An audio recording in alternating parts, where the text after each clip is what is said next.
Just a kid with a big dream.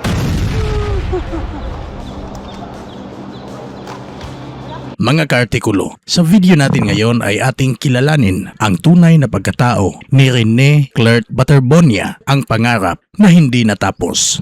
Sa bawat kabataang atleta ay may pangarap na mas mataas pa sa anumang tropeo. Para kay Rene Clerc Baterbonia, ang basketball ay hindi lamang laro. Isa itong daan tungo sa mas magandang kinabukasan para sa kanyang pamilya at komunidad. Tubong Talakugon, Agusan del Sur, nakilala si Rene bilang isang tahimik ngunit determinadong manlalaro. Sa murang edad, ipinakita niya ang pambihirang husay sa loob ng court, dahilan upang maging isa sa pinakamahusay na kabataang basketballista sa Mindanao. Hindi naglaon, nagbunga ang kanyang pagsisikap. Taong 2025, kinilala siya bilang Most Valuable Player o MVP ng palarong pambansa Boys Basketball Tournament matapos pangunahan ang kanyang kupunan sa matagumpay na kampanya. Ang karangalang ito ay lalo pang nagbukas ng mga oportunidad para sa kanyang pangarap na maging profesional na atleta. Mula sa pagiging isang batang nangangarap sa probinsya, nakamit niya ang isa sa pinakamalaking pagkakataon sa kanyang buhay, ang ma-recruit upang maglaro sa men's basketball team ng Ateneo de Manila University. Isa siyang incoming rookie ng Blue Eagles at inaasahang magiging bahagi ng susunod na henerasyon ng mga bituin ng UEAP.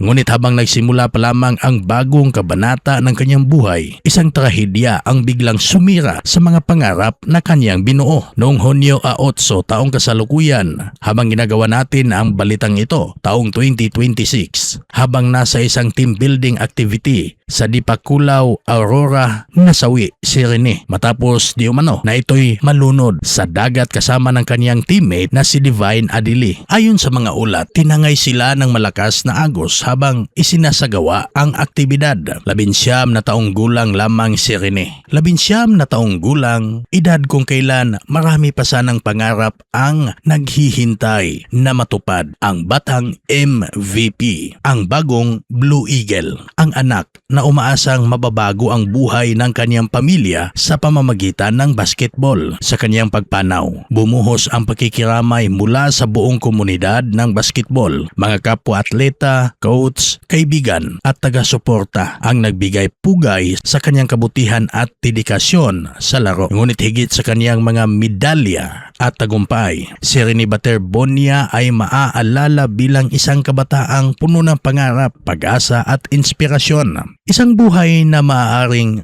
maikli ang naging paglalakbay, ngunit malalim ang iniwang marka sa puso ng mga taong nakakilala sa kanya. At sa bawat tunog ng bola sa loob ng court, sa bawat batang nangangarap maging katulad niya, nananatiling buhay ang alaala ni Rene Clerc Baterbonia, isang bituin na sumikat ng maliwanag at nawala ng masyadong maaga. Habang gumugulong pa ang malalim na investigasyon sa panahong ito, patuloy namang umaasa ang pamilya ni Rene Baterbonia sa hustisya. Ikaw kaartikulo, anong masasabi mo sa video natin ngayon? Pwede kang mag-comment sa comment section. Huwag kalimutang i-like, i-follow at i-share ang ating video at pasubscribe sa artikulo. Maraming salamat.